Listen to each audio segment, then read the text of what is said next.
Thank you so much, Dave. On that note, I'm actually going to invite Jeff onto stage as well to follow up. Jeff is the CEO of Coursera, and we're going to deep dive into a very interesting conversation close to both our hearts. Yes. And we've been excited off stage. We're wondering how we're going to cover it all in 30 minutes, so bear with us. We'll definitely open up the floor to all of you for Q&A. But Jeff, we were just talking about this off stage, which is when you took the helm at Coursera in 2017, things were different. Yeah. And very quickly, the landscape has evolved. Can you tell us more about what's changed from day one to today? Yeah, well, Coursera was started in 2012 by a couple of Stanford professors.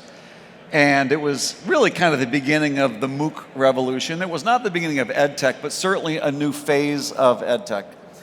I joined about 7 years ago now, as it turns out. And things were definitely moving along. But there's a number of things that have happened since I've been there, and I feel really lucky to have been there when it happened. One, and people might not recognize this, but I joined in June of 2017. So I'll just hit a couple of the highlights since I've been there and perhaps how these might unfold. But one was I joined June of 2017. In January of 2018, we, along with Google, launched a new sort of thing for Coursera, at least, which is called a professional certificate. It was a certification program from Google that teaches somebody who does not have a college degree, who has no prior work experience, all the technical and soft skills to be an IT support professional. So they're really trying to figure out, and not just at Google, but sort of any IT support job. And so they put that on our platform, and we started seeing lots of people come because people want to learn often to advance their career. That was really interesting. The demand for job-based micro-credentials was very big. But where it really got interesting is when the University of London, who has a bachelor's in computer science on Coursera, looked at that Google certificate and said, we would love to integrate this micro-credential into our bachelor's degree in computer science. And so they basically built the micro-credential into the college degree program. And that has now given rise to a massive trend. I mean, it wasn't started by us, but we were there at the beginning, of basically not only creating industry micro-credentials, but working with accreditors around the world, the American Council on Education in the US, the European Credit Transfer System in Europe, the Commission on Academic Accreditation in the UAE. We're talking with the National E-Learning Center here in Saudi Arabia, where accreditors are looking at industry micro-credentials to certify them so they can be integrated into college curriculum. Amazing. So that students can learn from both professors and industry experts. And so that was one really big beginning of a big trend. We now have 50 of these micro-credentials. They're integrated into more than 200 universities around the world, and that's what universities are doing. They're starting to put industry credentials into their degree programs. So that was one big thing. Another big thing is we launched Coursera for Campus. So this is a version of Coursera for universities, because we knew that universities would have to keep up. And we did this October 4th of 2019, and then the pandemic comes along and shuts down every school in the world. So in February of 2020, there were 30 universities using Coursera for Campus. We decided to give it away for free to help all these universities who are closing down. And within 7 months, 4,000 universities were using this because they had to move to online, and that really ushered in a much bigger move towards online learning. And then the final thing I'll just mention, and we could talk a lot more about it, is AI. I mean, AI, we had been doing AI a lot at Coursera to do course recommendations and little things here and there. But clearly when generative AI really came of age, and it was both ChatGPT and GPT 3.5, like the combination of the model and then the individual access has been a massive game changer. And so now we have, it is like the previous panel said, like it's like electricity, and we've been essentially electrifying Coursera and all the courses with language translations, with this personal tutor that we call Coach, with Course Builder to build custom courses, with academic integrity to detect cheating and other types of sort of fraudulent or plagiaristic behaviors. So it's been really amazing. And we're launching Generative AI Academy to teach everybody these generative AI skills. So it's kind of a lot of stuff on generative AI.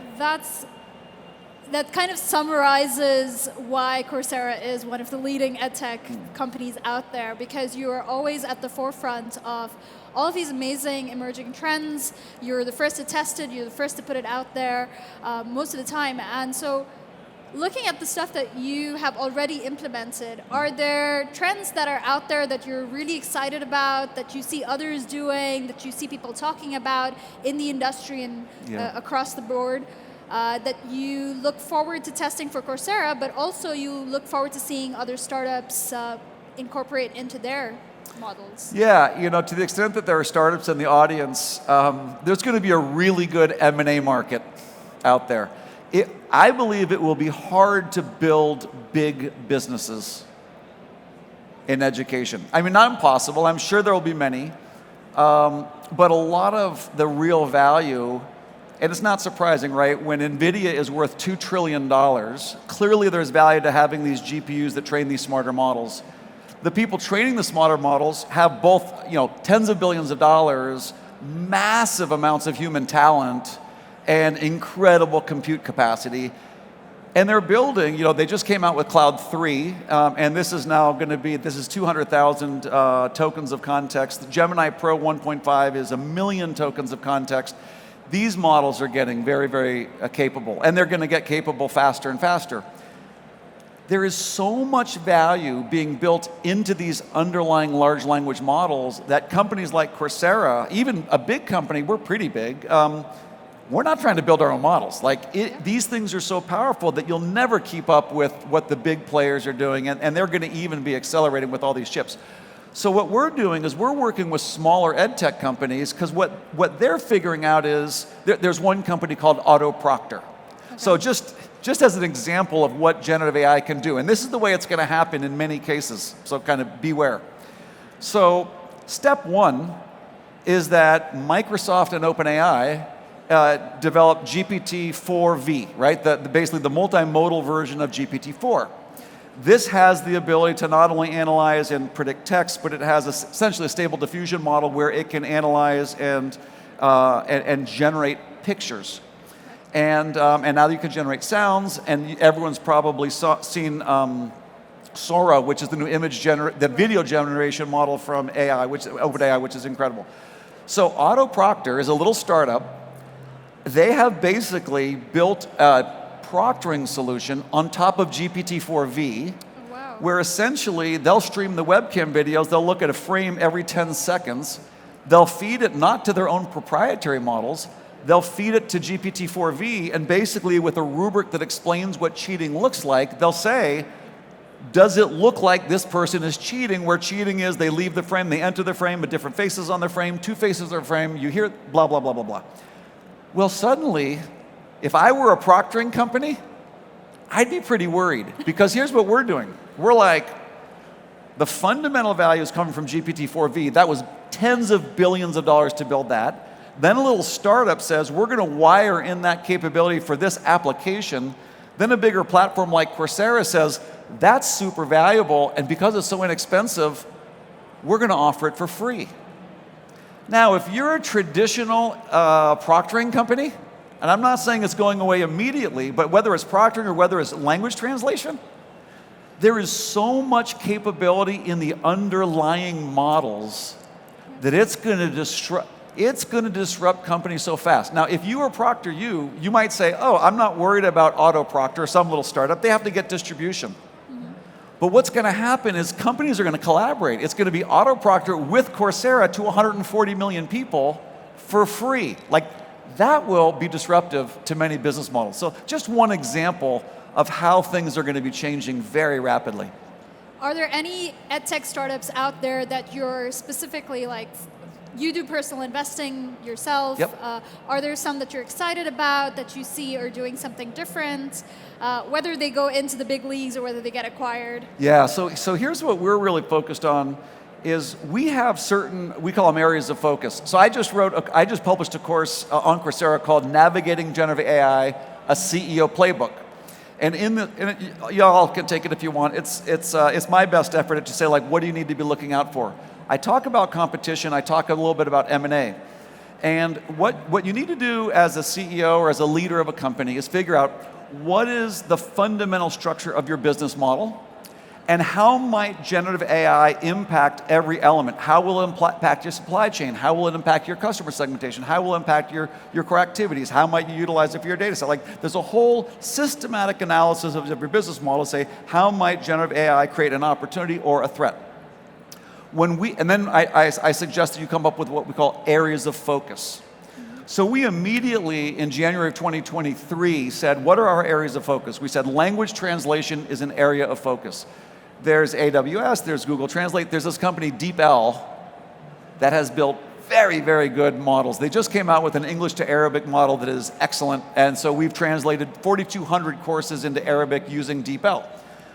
We're not actually doing it ourselves, we're looking for these great, so language translation is huge. There's a company called HeyGen that does voice cloning and voice dubbing with lip syncing. Well, that's highly relevant to anyone who has video that they want to project it in a different language, so that's pretty exciting. There's a Coach, which is the personalized tutoring, and there's something we have not yet seen a really great application of it, but we're waiting, it's going to be there. And this is simulated role play. There's a lot of demand for soft skills training, and it's hard to scale soft skills training because usually you need a human to give you feedback on whether your tone of voice is right, whether you listened with empathy, etc.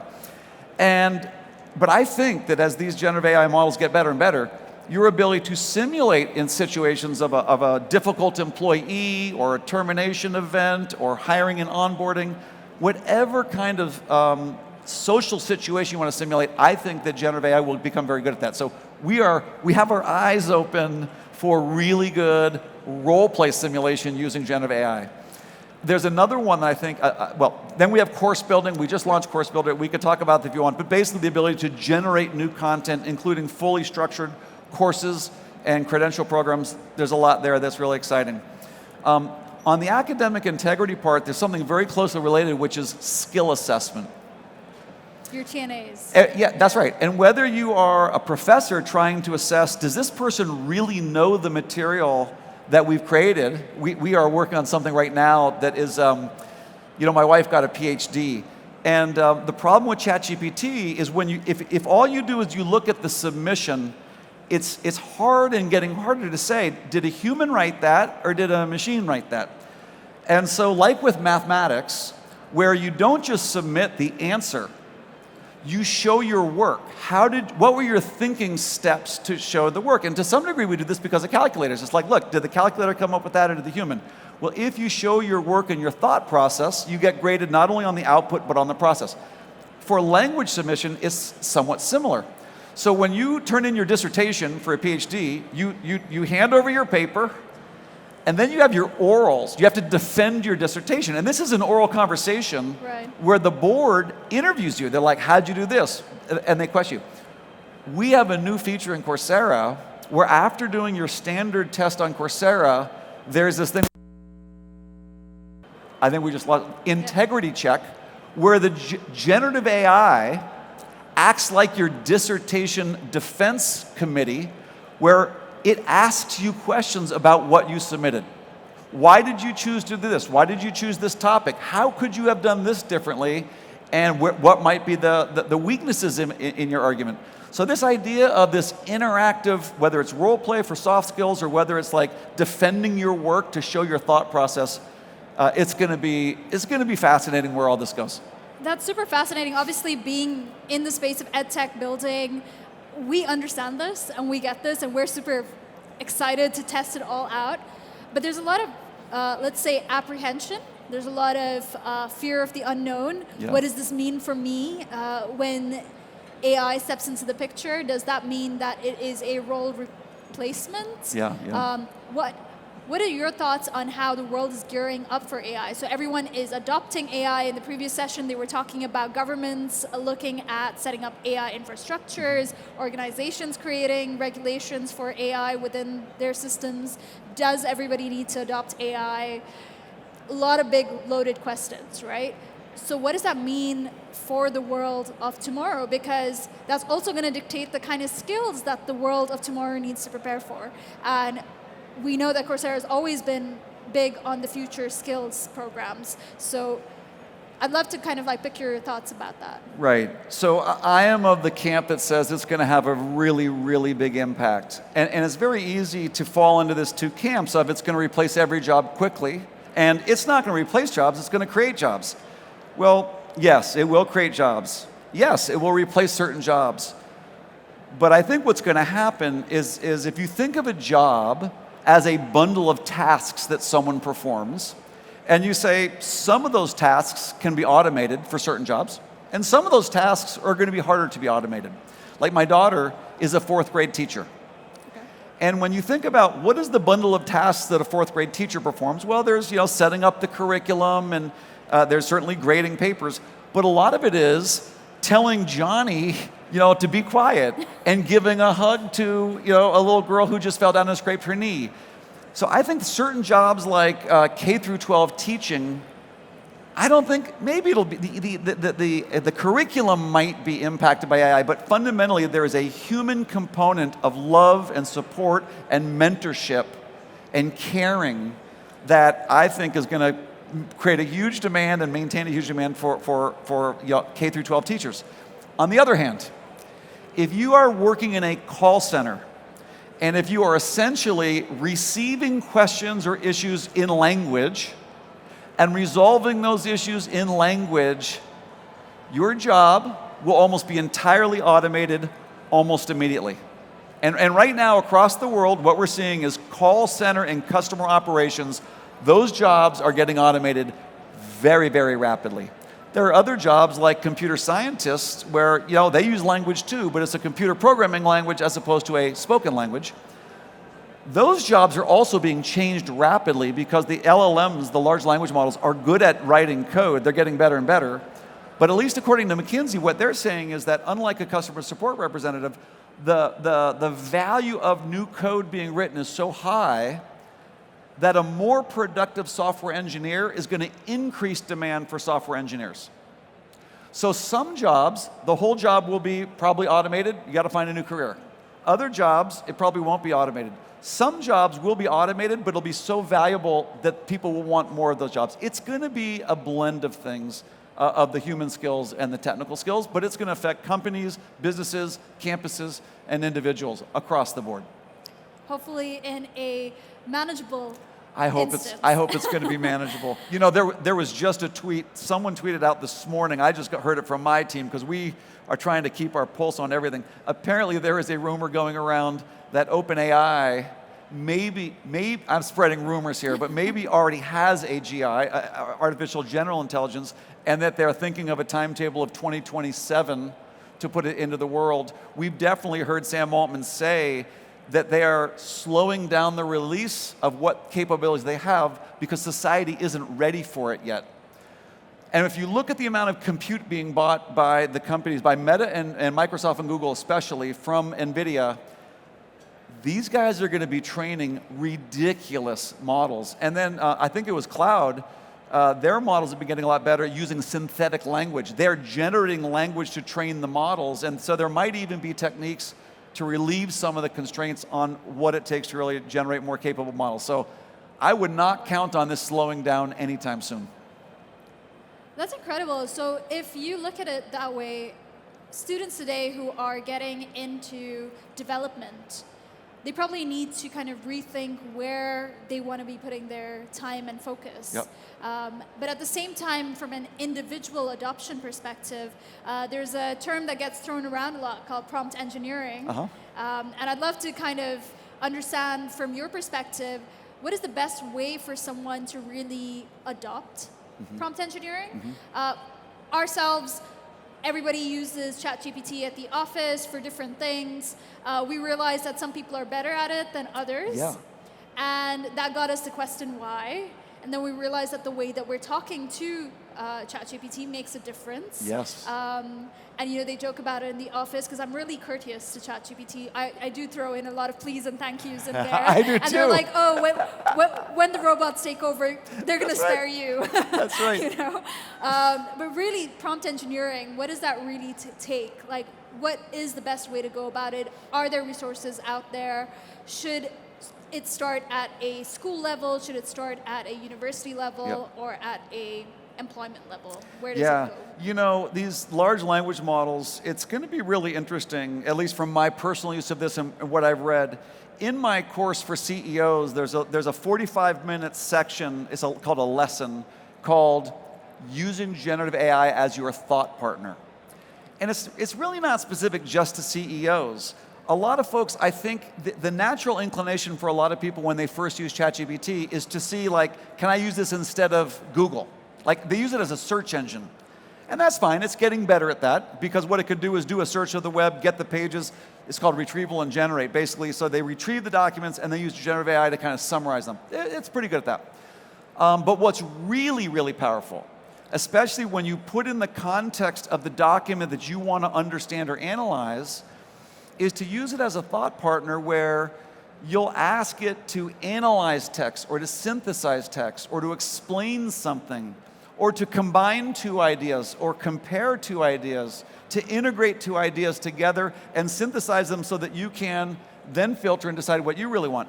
So the techniques for using LLMs are not really widely known. In my course, I show you how to use generative AI as a thought partner. I call it a thinking tool. Just like we learned how to use a calculator, we've learned how to use Google, we've learned how to use spreadsheets, we're going to learn how to use these LLMs.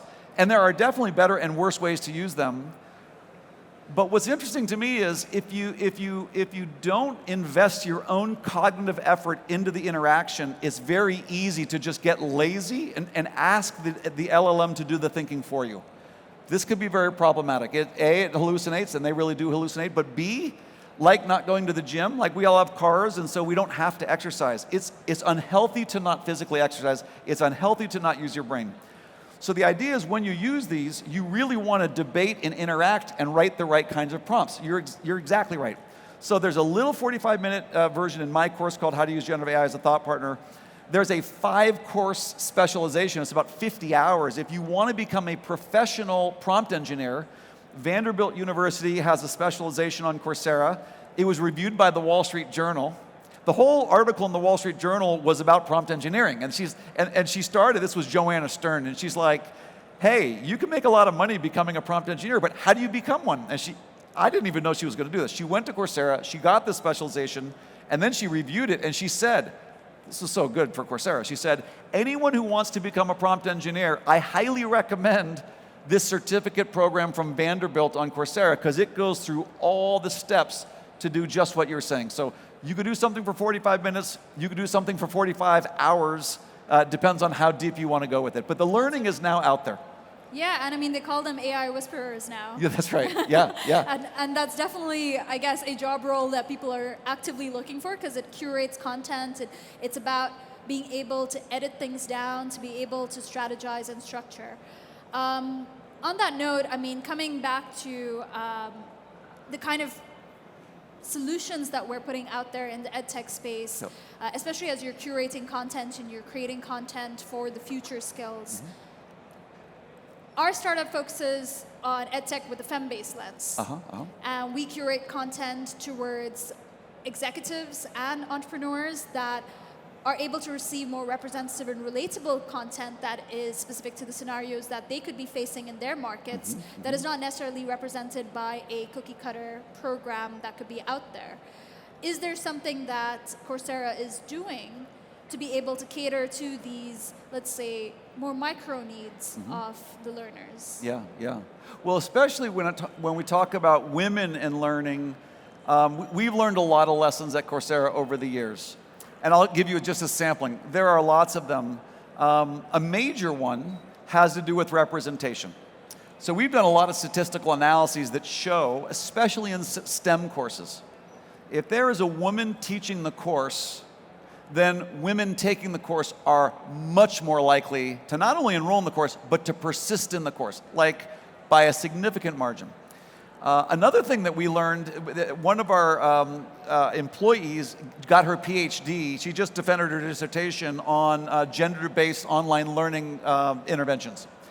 And she found that, first of all, at the beginning of when you start learning a certain certificate, if you publicly explain your motivations for doing it, then you're more likely to finish. It's almost like a public commitment. But she noticed a gender difference. So especially, because she tried a bunch of different prompts on men and women, and what she found is that, especially on the prompt that says, is there anyone in your life for whom you are doing this learning, or that's going to benefit from your learning? When women were asked that question, far more often than men, they said, yes, I'm doing it for my children, I'm doing it for myself, I'm doing it for my grandmother who is the one who told me to go to school or whatever.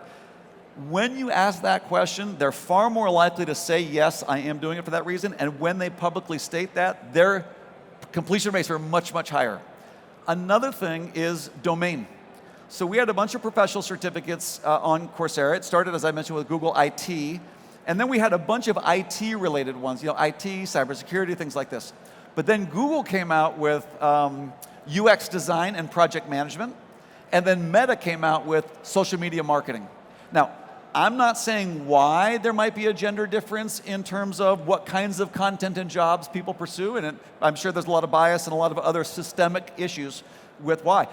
But honestly, we saw vastly more women taking the courses on marketing, business, project management, a lot more with the communication skills than we did on the just like the hardcore engineering. So I do think having the right set of jobs and content available is another big part of it. One other thing I'll just mention is with Goldman Sachs, they have a program for women entrepreneurs in Africa who are trying to start businesses but don't really have the business training.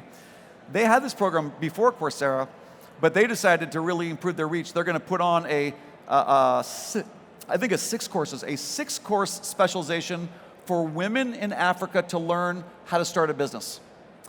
And this has been so great. And what this really teaches you is content designed specifically for women, taught by women, and with a community of women who can support each other, makes a huge difference. I mean, I think people don't appreciate how often society is just even intrinsically biased towards a male perspective. And when you can do the content, the representation of the instructors, and the community of support to really help women feel like, yeah, this is for me and I can do it, it has a huge service. And I'll just make a quick plug too. In Jeddah, on April 30th, Coursera is hosting the first ever Women in Leadership Conference for the whole Middle East region. So anyone who wants to come to the Women in Leadership Conference in Jeddah, we would love to have you. But it's just another example of, and our Chief Content Officer, Marnie Baker-Stein, is going to be one of the key speakers. It's going to be a wonderful exploration more deeply of exactly what you're saying, the importance of building an environment that is supportive and inclusive of both men and women. I love that. I mean, you pretty much summed up Playbook. Good. So I'll take that as a plug for us. I'm going to ask one last question before I open it up to the audience. The ethical considerations around AI. Yep. So you have plagiarism, you have the context of whether is the prompt that I've put out there and the response I've gotten something that I can actually publish as information that could be used as content as part of my programs, as part of my courses, or has it been begged, borrowed, stealed from other sources because it's based off of data available in the public domain. Right. Where do we sit on the ethical considerations? Yeah, I think there's sort of ethical use, especially for students, and we've always talked about ethics associated with students and integrity, and is it really your work and not cheating? But there's also the ethical creation of this technology. And in my course and throughout the Coursera catalog and this Generative AI Academy, we have a lot of courses on ethics from AWS, from Google, from Coursera, from universities, University of Michigan, et cetera, et cetera, et cetera. The way that I explain it that I find very simple is companies have always had risk management programs, especially if you're in a bank or a healthcare company or other companies where what they do could have a high-stakes impact on people. And the way I like to frame ethics in AI is risk management for society. And if you think about risk management, what it's about is anticipating bad outcomes, the probability that they happen, and if they happen, what's going to be the impact, and then mitigating those by having certain rules about what you can and cannot do, and then monitoring it with a set of controls. So the way I like to think about it is to say, and the technology is changing quickly, is to say every company and every builder, every government, every school should be thinking about what might be the negative impact on society, and especially certain populations of society that might be more vulnerable than others. If it's the case, or likely, that AI might impact people in call centers who already don't make a large wage, might be concentrated in countries like the Philippines or Costa Rica or Egypt or India, we've got to be thinking about the vulnerability of certain populations and then anticipating the impact and then monitoring, well, setting rules to say we want to try to mitigate this negative impact or support people if they are impacted, and then monitoring, is it being impacted that way?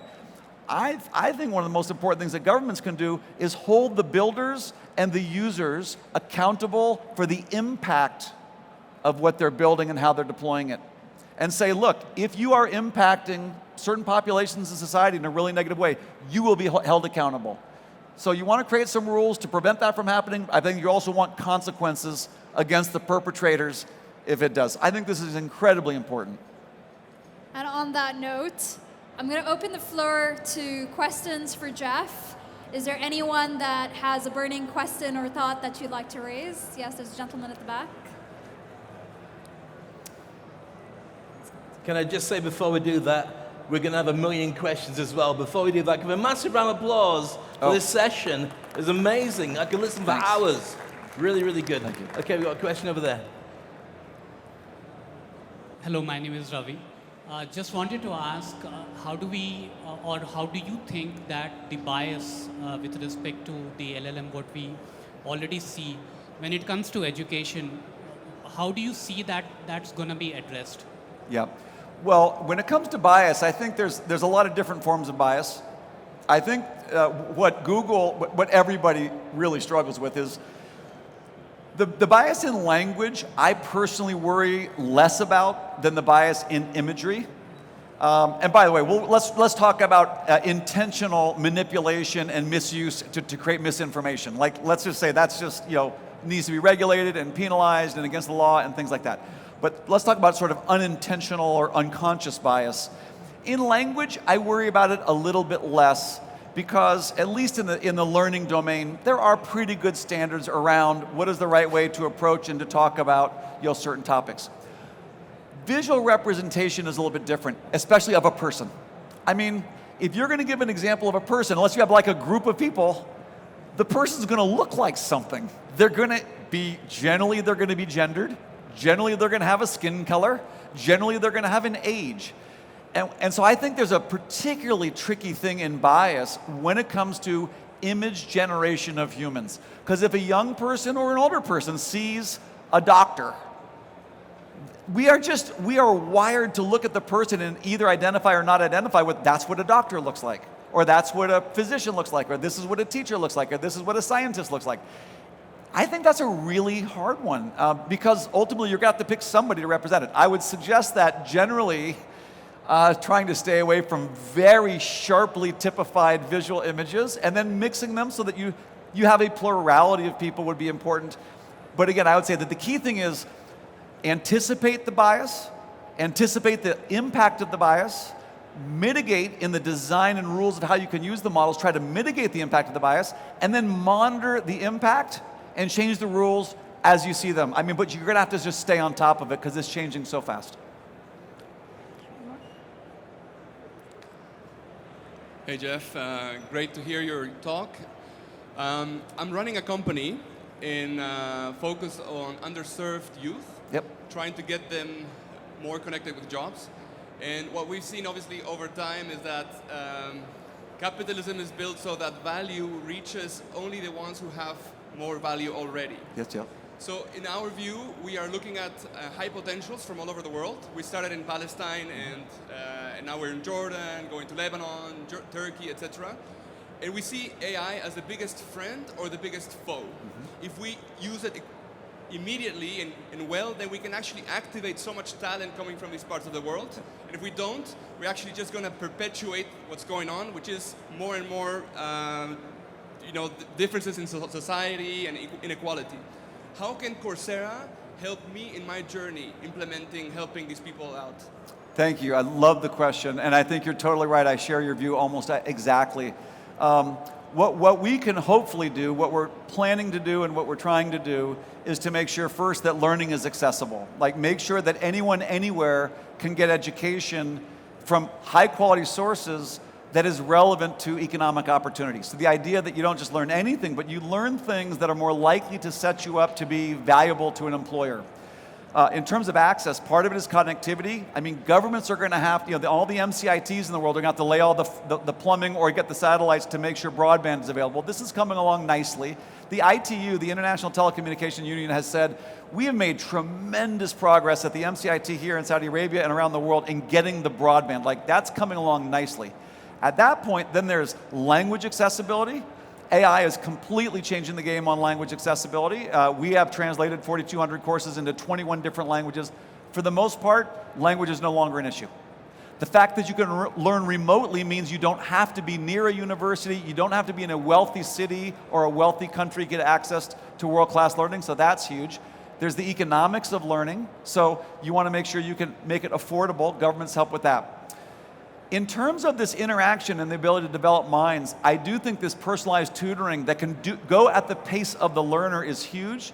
So not only does the content need to be translated into the language of the learner, but the coach, that tutor, should also be able to speak the language of the learner. And I'm happy to say, even with OpenAI 3.5 Turbo, it's really quite good at multilingual tutoring. I think we're really well on our way. We work with a number of programs, including Mohiba here in Saudi Arabia, on gifted students to make sure that at least the cream of the crop are getting the best. But I don't think it has to be just limited to them. I think all students, because the marginal cost of delivery is becoming so cheap, we can provide very good access to education. And then one more thing before I'm done, which is the kinds of skills for digital jobs that you can learn anywhere, you can often do those jobs remotely. So if you are in Colombia and you don't have access, you only speak Spanish, you don't speak English, now you can take English language courses or any language course. You can learn skills to do a digital job, and increasingly from Cali or Medellin, you can work remotely for companies in the US, in Europe, in the Middle East, and command 3, 4, 5 times the income without leaving your city. You can learn from anywhere, you can work from anywhere. I think that is the globalization of opportunity. We are too. Yeah, hi. Choco Valiappa, run a private university in Salem, Tamil Nadu, India. My question to you is, like, we have 200 of our professors who participate in Coursera. Thank you very much. From a student's perspective, the fees in our states, for example, is very regulated. It's not more than $1,400 that you're allowed to charge. So in your subscription model, are you looking at, being local wherever you are in terms of pricing to make it economically more sustainable for students? Yes, thank you for the question. I've been to Tamil Nadu and Kerala. I was just in Madras for the big Investor Global Summit. And in Delhi. I mean, it's amazing what is happening in India. And clearly, selling services to support learning in India is different than selling services to support learning in North America, where the per capita income is very different. We call it geo-pricing, but the couple of ways to get much more economical provision of these services, one is simply a difference in pricing. But a lot of it is working through institutions, whether that's through universities or a system of universities or government agencies or businesses. A lot of individuals who need to build human capital don't have the financial capital to do it, but institutions can help to sponsor that. So I think it's a combination of lower pricing based on the relative wealth of the region, as well as subsidized learning by institutions, including employers and governments and campuses. I will also mention, I'm heading next, in 2 days, I'm heading to Japan, Korea, then Japan, and then Malaysia. In Malaysia, the government imposes a 1% training tax on every company. That creates a fund that must be used to train the people of that company. So there are certainly cases where the government can impose taxes specific to training to help subsidize, where the company is being forced to subsidize the training of the employees. In the UK, it's similar. They force a tax, but it doesn't go just to train the own employees of the company. It goes into a community fund to train any citizen in the UK for apprenticeship jobs. So I think institutional support is going to be a big part of that, as well as geo-pricing, so that we bring our prices down. And on that note, thank you so much, Jeff, and thank you to the audience. Those are some brilliant questions. Yeah, thank you. I'm sure everybody's going to try and grab him right after the session to talk to him. But thank you so much. It's been absolutely phenomenal talking to you. And thanks for the work that you're doing. I think we have a chance here to really level the playing field. I love that. Yeah. Thank you. Over to you, Dave. Thank you so much. Another round of applause. Jeff and Shreya, how good was that? Amazing. Just before you leave, Jeff, whereabouts can people find your stand, your area? We're over in a different hall, right? We're hall, is it 3? I'll be right over here. I'll just stand over here by the corner. Yeah, you'll never leave if you say that. You have to go back at some point. So we'll answer some questions here, and then you'll head back to hall 3. Yeah. Fantastic. Yeah. Another round of applause, ladies and gentlemen. How good is that? Brilliant.